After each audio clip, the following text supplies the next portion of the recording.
Hello friends, welcome to TD vlogs. ఏంటి లగేజ్తో ఉన్నాను అనుకుంటున్నారా? ఇదైతే సంక్రాంతి వీడియో అండి. సంక్రాంతికి ఇంటికి వెళ్తున్నాను అనమాట. ఇంటికి వెళ్ళడానికి దగ్గర నుంచి నేను అంతా షూట్ చేశాను, కానీ అసలు ఇంటికి వెళ్ళాక పండగలోని రిలేటివ్స్తో టైమే సరిపోలేదండి. ఇంకా మళ్ళీ మా ఇంటికి వచ్చి అయితే వాయిస్ ఓవర్ ఎడిటింగ్ అన్నీ చేస్తున్నాను. మేము ఎప్పుడు ఊరు వెళ్ళినా సరే ఒకసారి వెళ్ళి దర్శనం అయితే చేసుకుంటాము. ఆ రోజు నైట్ కూడా మేము వెళ్ళాము దర్శనం చేసుకోవడానికని. రష్ అయితే మామూలుగా లేదు, అయినా కానీ అలకొకలాగా దర్శనం చేసుకొని ఇంకా రిటర్న్ అయితే వచ్చేసాము. ఇంకా నేనైతే ట్రైన్లోకి అనేసి చపాతీ ఇంకా పులిహోర ఇంకా మార్నింగ్కి అయితే ఇడ్లీ అని పట్టుకున్నాను అనమాట. మార్నింగ్ ఎర్లీ మార్నింగ్ ట్రైన్ కదా మాది. మాకైతే ఇంకా నైటే ప్రిపేర్ చేసి పెట్టుకున్నాను నేను చపాతీ పులిహోర. ఇంకా మార్నింగ్ అయితే ఇడ్లీ పెట్టాను. ఇక చిన్న టిప్ అండి, ఇలా ట్రైన్కి గట్ట మీరు వెళ్ళినప్పుడు అయితే ఆయిల్ ఎక్కువగా వేసి మడతలు పెట్టి రోటీ కాల్చుకున్నారంటే సాఫ్ట్గా ఉంటాయన్నమాట మీరు తినేంత వరకు కూడా. ఇంకా నేను ఈరోజైతే రోటీని అలానే చేశాను, సాఫ్ట్గా వచ్చాయి, చాలా బాగా వచ్చాయి అనమాట. ఇంకా రోటీ అయిపోయాక పులిహోరకు కూడా రైస్ పెట్టేసి పులిహోర కూడా పోపు వేసి మొత్తం ప్యాకింగ్ చేసుకొని నైట్ 1 అయిందండి అన్నీ చేసి పడుకునేసరికి. ఇంకా ఎర్లీ మార్నింగ్ అయితే ఇడ్లీ పెట్టేసి 5 o'clock అయితే స్టార్ట్ అయిపోయాము. ఆటో తీసుకొచ్చేసారు మా వారు. ఇంకా స్టేషన్కి అయితే వచ్చేసాము. మా అమ్మాయికి అయితే ఇంకా బాధ్యత పెరిగిపోయింది. మేము లగేజ్లు పట్టుకుంటే అది వాళ్ళ తమ్ముడిని పట్టుకొని నడుస్తూ ఉందన్నమాట. ఇంకా స్టేషన్ అయితే చాలా బ్యూటిఫుల్గా అనిపించిందండి. ఈ మధ్య పెయింటింగ్స్ అన్నీ వేసినట్లున్నారు. ద్వారకా కదా, చిన్న కృష్ణుడితోటి పెయింటింగ్స్ చాలా బాగున్నాయి. ఇంకా ట్రైన్ అయితే వచ్చేసింది. మార్నింగ్ 6 అవుతుంది, ట్రైన్ వచ్చేసింది. ఇంక మేమైతే ఎక్కిపోతున్నాము. ఇంకా ఇదిగోండి, ఇంకా అన్నీ ఎక్కడక్కడ సెట్ చేసుకొని కాసేపు అయితే పడుకుని పోయాము. పడుకొని లేచాక అనమాట 10 అలా అవుతుంది, లేచాము. ఇంకా పిల్లలతోటి జర్నీ అంటే కొంచెం కష్టంగా ఉంటుంది, కానీ మరి ఊరు వెళ్ళాలి కదా, తప్పదు. ఇంకా పిల్లలిద్దరూ కూడా ఆడేసుకుంటున్నారు బాగానే. బ్రేక్ఫాస్ట్ అది అయిపోయింది. మా ట్రైన్ ప్రజెంట్ అయితే అహ్మదాబాద్ వరకు. అక్కడ నుంచి ఈవినింగ్ అంటే ఇది 3 o'clockకి వెళ్తాం అక్కడికి. మళ్ళీ ఈవినింగ్ 7కి ఇంకొక ట్రైన్ అనమాట. మొత్తానికి ఎలాగో అహ్మదాబాద్ అయితే రీచ్ అయిపోయాము. అక్కడ ఇంకో ట్రైన్ కూడా ఎక్కేసాము.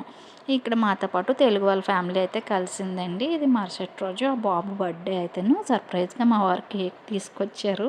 అంటే ఫుడ్ ఆర్డర్ పెట్టినప్పుడు కేక్ కూడా ఆర్డర్ పెడితే వచ్చిందనమాట. వాళ్ళైతే చాలా హ్యాపీగా ఫీల్ అయ్యారు. ఆ బాబు కూడా చాలా హ్యాపీగా ఫీల్ అయ్యారు. ఇంకా బర్త్డే అయితే సెలబ్రేట్ చేశాక పిల్లలు అయితే చక్కగా ఆడుకున్నారండి. ఒకరికొకరు తోడు ఉంటే పిల్లలు జర్నీలోని ఇబ్బందే ఉండదన్నమాట. జర్నీలో ఫ్రెండ్స్ బాగా అయిపోతారు పిల్లలు మాత్రం. ఇంకా పిల్లలందరూ శుభ్రంగా ఆడుకున్నారు. మాకైతే ఏ ఇబ్బంది పెట్టలేదు. పిల్లలు కలడము మాకు చాలా హ్యాపీగా అనిపించింది అనమాట. చక్కగా ఆడేసుకున్నారు. ఇంకా నైట్ 1 o'clock అయితే ఇంటికి వచ్చాము. ఇంకా మార్నింగ్ లేచేసరికి చూడండి ఎవరు వచ్చారో. వాళ్ళ పిన్ని వచ్చేసింది ధ్రువన్ని కలడానికి అనేసి. ఇంకా లేచేమో నిద్ర 7 అవుతుంది. ఇంకా లేచేసరికి వచ్చింది, ఆఫీస్కి వెళ్తూ వచ్చింది. ఇంకా ఈవినింగ్ తయారయ్యి లక్కీ వాళ్ళని కలడానికి అయితే వెళ్ళామండి. ఇంకా వాడైతే లక్కీ బైక్ అయితే బాగు చేయించి ఉంచాడంట వాళ్ళ తమ్ముడు కోసం. ఇదిగోండి, ఇంకా ఫుల్గా ఆడేసుకున్నాడు మా వాడు. ఇంకా మరుసటి రోజు మంగళవారం, పండగ మంగళవారాలు అంటారు కదండి అది. కానీ మేము ఆ రోజే ఇంక పిల్లలకి భోగి స్నానాలు చేయించామంటే భోగి మార్నింగ్ చలిలో ఏడుస్తారు కదా, అందుకని. ఇంక ఇదైతే భోగి రోజు అనమాట. ఇది మా పిన్ని వాళ్ళ ఇంటి దగ్గర. మా ఇంటి దగ్గర కూడా వేశారు. మేము స్నానాలు అవి చేసి వెళ్ళేసరికి బాగా లేట్ అయిపోయింది. ఇంకా మా తమ్ముడాలు కదా, వాళ్ళైతే నైట్ 3 గంటలకి ఇంకా వేసేసారు. చాలా బాగా ఎంజాయ్ చేశారంట మా చెల్లెలు. మేము మిస్ అయిపోయాము. ఇంక ఇలా వీడియోలో చూసాము, చూడండి మీరు కూడా. ఇంకా మేము కూడా మా ఇంటి దగ్గర అయితే మార్నింగ్ లేచి స్నానాలు అవి చేసుకొని దీపాలు అవి పెట్టుకొని ఇంకా మా దగ్గర అయితే వేశారు కదా, అక్కడికి పిల్లల్ని తీసుకొని అయితే స్టార్ట్ అయ్యామన్నమాట. ఇదిగోండి చెప్తున్నారు అందరికీ భోగి శుభాకాంక్షలు అనేసి. ఇంక రెడీ అయిపోయాం మేమైతే. ఇంకా మా అత్తయ్య మేము రావడానికి ముందే పిల్లల కోసమని భోగి పిడకలు చేసి దండ కట్టేసి ఉంచారనమాట. ఆ దండలు అయితే పిల్లలందరికీ ఒక్కొక్కటి ఇచ్చేసాము. మా వదిన వాళ్ళ పిల్లలు ఇద్దరున్న, ఇంకా మా పిల్లలు ఇద్దరు, మా వదిన వాళ్ళ పాప ఇంకొక అమ్మాయి ఉంటుంది. మొత్తం 5గురికి 5 దండలు అయితే కట్టేశారు. ఇదిగోండి, ఎవరి దండ అయితే వాళ్ళు తీసుకున్నారు, కానీ ఇంకా అక్కడి వరకు మోయలేరు. ఇలా సంచిలో వేసేయండి పట్టుకొస్తామని చెప్తే సంచిలో వేసేసి ఇంకా బయలుదేరారనమాట. ఇంకా ముందు రోజు రాత్రి మేము మా చెల్లి వాళ్ళ దగ్గరికి వెళ్ళాం కదండీ! అక్కడ ఏమైందంటే చీకట్లోని చూసుకోలేదు. నేను నాదొక చెప్పు, దానిదొక చెప్పు యేసుకొని వచ్చేసాను. 2 డిజైన్‌లు వేరు. అయినా గాబరాలో ఎలా యేసుకొచ్చానో తెలీదు. వేసుకొచ్చేసాను. ఇంకేం చేస్తాం, ఎవరు చూస్తారులే కాలుకున్న చెప్పులు అనుకోని ఇంకా బయలుదేరి అలానే వెళ్ళిపోయామనమాట. ఇదిగోండి ఫోటో తీస్తానంటే ముగ్గురు కూడా రెడీ అయ్యారు. ఇంకా మా ఇంటి దగ్గర వేశారు. టెంపుల్ దగ్గరలోనే భోగి మంట. అక్కడికి వెళ్ళి దండం పెట్టుకొని గుడికెళ్ళేసి వద్దామనేసి బయలుదేరాము. ఇంకా సంక్రాంతి సంబరాలైతే భోగి పండుగతోనే మొదలవుతాయి కదండీ! అసలు ఈ భోగి పండుగ చేసుకోవడానికి కారణాలేంటి? ఎందుకు చేసుకుంటారు అంటే పురాణాల ప్రకారం చాలానే ఉన్నాయి. అందులో కొన్ని అయితే దక్షిణాయనం ముగిసి ఉత్తరాయణం ప్రారంభమయ్యే ముందు రోజునే భోగి చేసుకుంటారంట. అంటే దీని అర్థం ఏంటంటే అప్పటి వరకు చలికాలం ఉంటుంది కదండీ! చలికాలం అంతా పోతుంది. ఇంకా ఎండాకాలం రాబోతుంది అని సూచన అనమాట అండి. అందుకని భోగి అయితే మొదటగా చేసుకుంటారు. ఎప్పుడో తెల్లవారుజామున 3 గంటలకు వేసినట్లున్నారు. మేమైతే స్నానాలు అవి చేసి వచ్చేసరికి 7:30, 8 అవుతుంది. అప్పటికైతే ఇంకేం లేదనమాట. ఇలాగ అయిపోయింది. కానీ మా పిడకలు అవి వేసేసరికి కొంచెం మంట మళ్ళీ పుంజుకుందండి. బాగా వచ్చింది. ఆ వేడికైతే పిల్లలైతే వేయలేకపోయారు. ఇంకా మొత్తం అందరివి నేనే వేసాను అనమాట. వాళ్ళ పేర్లు చెప్పి. మా అమ్మాయి అయితే ఎంత ఇబ్బంది. ఇంకా భోగి మంట వేస్తారు కదండీ! ఇంట్లోని పాత వస్తువులు, పనికిరాని చెక్కలు అన్నీ కూడా భోగి మంటలు వేసేస్తారు కదా! అది ఏంటంటే బయట శుభ్రతే కాదు, మనసులో చెడు ఆలోచనలని, అజ్ఞానాన్ని కూడా వదిలేసి కొత్త జీవితాన్ని ప్రారంభించండి కొత్త వెలుగులతోటి అనేసి భోగి మంట వేస్తారంట.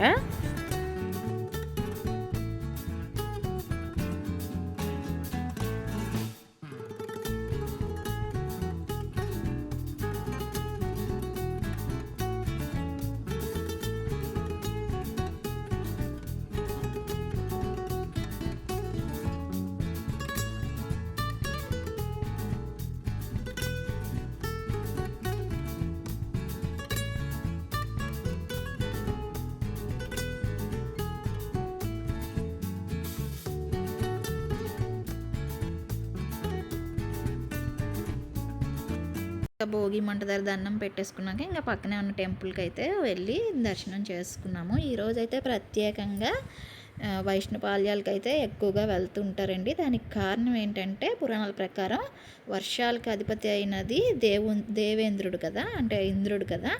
ఈరోజు ఆయన్ని పూజిస్తారనమాట. ఎందుకంటే రాబోయేది వర్షాకాలాల్లోని పంటలు బాగా పండాలని, వర్షాలు బాగా కురవాలని రైతులందరూ కూడా ఇంద్రుడికి పూజ చేస్తారనమాట ఈ భోగి రోజున. ఇదిగోండి ఇదైతే పక్క వీధిలోనే చాలా పెద్ద మంట వేశారండి.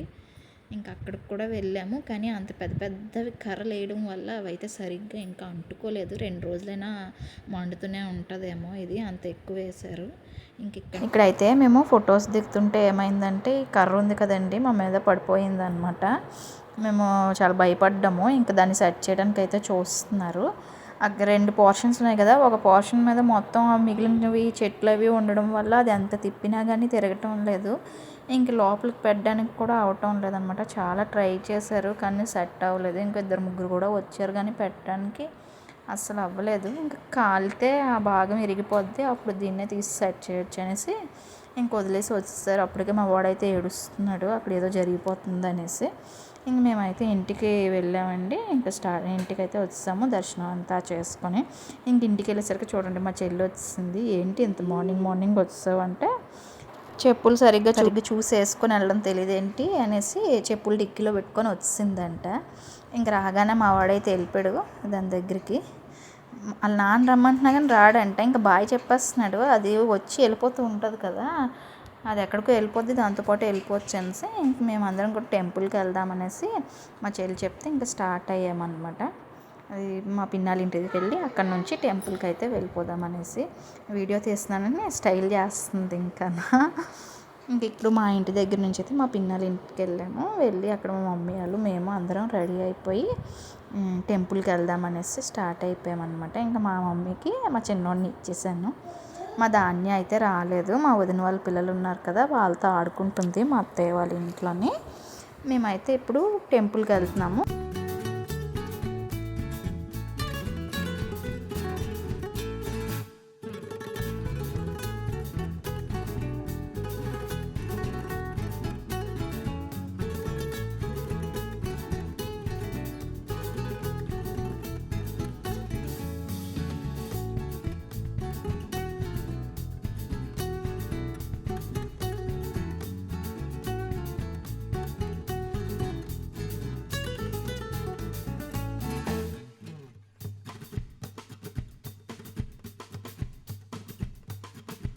మేమైతే వేణుగోపాల స్వామి గుడికి వచ్చామండి. ఈ టెంపుల్ అయితే చాలా బాగుంటుందంట. నేను కూడా ఫస్ట్ టైం వస్తున్నాను. ఇక్కడ కూడా భోగి వేశారు, చక్కగా ముగ్గు వేసి ముగ్గు మీద చక్కగా భోగి మంట వేశారు.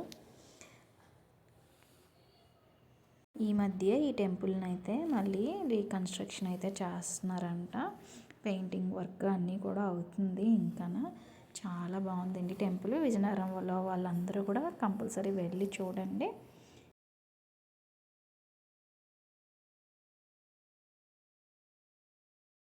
మేము టెంపుల్కి వచ్చేసరికి ఇక్కడైతే గోదాదేవి కళ్యాణం జరుగుతుందండి. చక్కగా కళ్యాణం అంతా కూడా మేము చూసాము, చాలా బాగుంది. అసలు భోగి రోజే గోదాదేవి కళ్యాణం ఎందుకు జరుగుతుందో నాకు తెలిసింది మీకు చెప్తున్నానండి. గోదాదేవి అంట శ్రీ మహావిష్ణువుని మనసారా ప్రేమిస్తారంట. ఆయన్నే పతిగా పొందాలని చెప్పి ఆవిడ చాలా కఠోరమైన వ్రతం చేస్తారంట. ఎన్నాళ్ళు ధనుర్మాసం అంతా కూడా ఆవిడ వ్రతం చేస్తారు. ధనుర్మాసం ముగిసే నాటికి భోగి రోజు అనమాట. ఇంకా శ్రీ విష్ణువు ఆవిడ వ్రతము ఆ కఠోర తపస్సు చూసి మెచ్చి ఆవిడ్ని మ్యారేజ్ చేసుకోవడానికి అంగీకరిస్తారంట. ఇంకా భోగి రోజు వాళ్ళ కళ్యాణం అయితే జరుగుతుంది. ఇంకా అప్పటి నుంచి కూడా ప్రతి వైష్ణవ ఆలయాల్లోని శ్రీరంగనాథుడికి గోదాదేవికి కళ్యాణం జరిపిస్తారు మన పురాణాల ప్రకారం.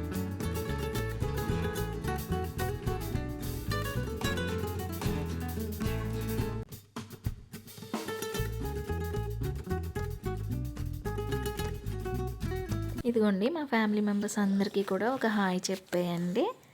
ఇంక ఇక్కడ టెంపుల్ దర్శనం అయిపోయాక మేమైతే బయలుదేరిపోతున్నాం అన్నమాట.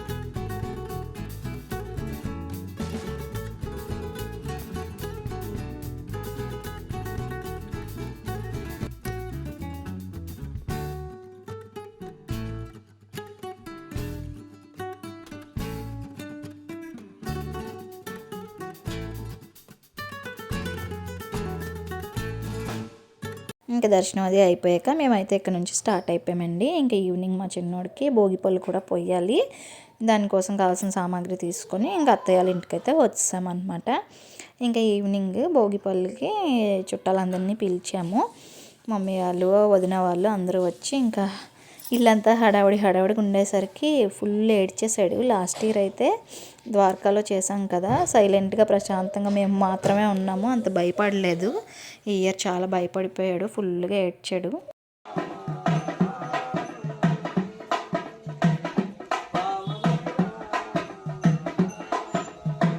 మరుసటి రోజు అయితే సంక్రాంతి. ఇంకా గంగిరెద్దు వాళ్ళు అయితే వస్తారు కదండి, మా ఇంటి దగ్గరకు కూడా వచ్చారనమాట. ఆ రోజు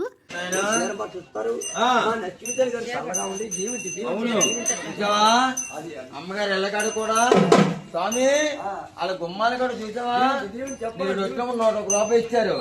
ఈ సంవత్సరం 516 రూపాయలు. పక్కింట్లో వాళ్ళు అయితే స్వయం పాకము, కొత్త చీర అవి ఇచ్చారనమాట. ఇంకా వాళ్ళు అలా వెళ్ళిపోయారు. మేము వెళ్తుంటే మా అక్క వాళ్ళు అయితే వచ్చారు ఈవినింగ్ మా ఇంటికి. ఇంకా మాది కనుమ పండుగ కదండి, అందుకే సంక్రాంతి రోజు నైట్ అయితే ముగ్గేసాను అనమాట ఇంటి ముందు. మాది కనుమ పండుగ. ఈ కనుమ పండుగ రోజు ఇలా పేరెంటాలు వస్తారు. హడావిడిలో పెద్దగా వీడియో తీయలేదు. తర్వాత ఇంకా ఉపారాలన్నీ కూడా తయారు చేసాము, అత్తయ్య నేను కలిపి. లాస్ట్లో ఇంకా పొంగడాలు వేసామన్నమాట. అంతగా వీడియో ఏం తీయడానికి అవ్వలేదు, ఎందుకంటే హడావిడి కదండి. ఇంకా అత్తయ్య అయితే పూజకి అంతా కూడా రెడీ చేస్తున్నారు. ఇంకా మావయ్య ఏమో కొత్త బట్టలు అన్నిటికి కూడా పసుపు బట్టలు పెడుతున్నారు. మాది కనుమ పండుగ ఎందుకు ముఖ్యమైన పండుగ అనేసి మా మావయ్యకి అడిగితే ఆయన ఏం చెప్పారంటే, మా పూర్వీకులకి ఎక్కువగానంట పశువులు ఉండేవంటండి, అంటే ఆవులు, మేకలు అవన్నీ ఉండేవంట. వాటన్నిటినీ కూడా జనరల్గా కనుమ రోజే కదా పూజిస్తారు. అలా వాటిని పూజిస్తూ మా పండుగ కనుమ పండుగ అయిపోయిందనమాట. మా మమ్మీ వాళ్ళది సంక్రాంతి. నాకు పెళ్ళయ్యే వరకు కూడా తెలియదు అనమాట కనుమ కూడా సంక్రాంతి పండుగలాగా, అంటే పెద్ద పండుగలాగా కనుమని చేసుకుంటారు అనేసి. ఇంకా పూజ అయితే అయిపోయిందండి. ఉపారాన్ని మేడ మీద పెట్టడానికి అయితే తీసుకెళ్తున్నాం, కాకి ముట్టాలు అంటారు కదా. ఇంకా మా మావయ్య అయితే తీసుకొచ్చారు, పెట్టడానికి పెట్టాము. ఇంకా మేము కూడా ఉపవాసం చెల్లించేసామన్నమాట. దండం పెట్టుకుని హారతి తీసుకుని ఇంకా మరుసటి రోజు అయితే మా వదిన వాళ్ళు కూడా వచ్చారనమాట. వాళ్ళ ఇంట్లో పండుగ చేసుకొని ఇంకా పిల్లలతో ఫుల్ హడావిడి అయిపోయింది మా ఇల్లు అయితే. పిల్లల్ని చూసి ఇంకా అత్తయ్య మావయ్య చాలా మురిసిపోయారనమాట. మేము ఎక్కడో దూరంగా ఉంటాం కదా, పండగకే కదండి అందరం కలుస్తాం. ఇంకా నైట్ అంతా కూడా ఇలా చక్కగా హౌస్ ఆడుకున్నాం అనమాట. ఇంక ఇక్కడైతే ఈ పండుగలో మేము దిగిన ఫొటోస్ అన్నీ పెడతాను చూడండి. నెక్స్ట్ అయితే ఇంకా మేము అంటే కనుమ అయిన మరుసటి రోజు ఇంకా వైజాగ్ అయితే బయలుదేరాము మా మమ్మీ వాళ్ళ ఇంటికి. నెక్స్ట్ ఇంకా వైజాగ్లో వీడియోస్ అన్నీ వస్తాయన్నమాట. చూస్తూ ఉండండి, సబ్స్క్రైబ్ చేసుకోండి, లైక్ చేయండి మరిన్ని వీడియోస్ కోసం.